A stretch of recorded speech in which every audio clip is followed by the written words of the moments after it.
গণেশ ও তার স্ত্রী একটি ছোট ঘরে বাস করত। তারা ভগবান শিবের পুজো করত।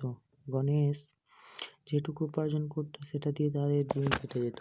গণেশ কাজের জন্য মালিকের কাছে গেলে মালিক কাজ না দিয়ে ফিরিয়ে দেয়।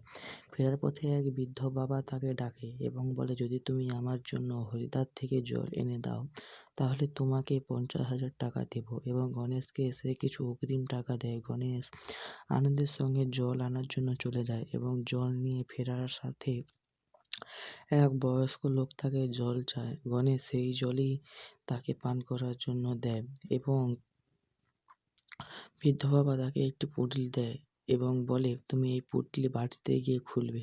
আর গণেশ বাড়ি ফেরার সময় সেই বৃদ্ধকে খুঁজে কিন্তু কোথাও না পেয়ে বাড়ি ফিরে এসে পুঁটলিটি খুললো এবং তাতে অনেক টাকা, এবং সেই টাকা দিয়ে তাদের সুখে সংসার চলে যায়।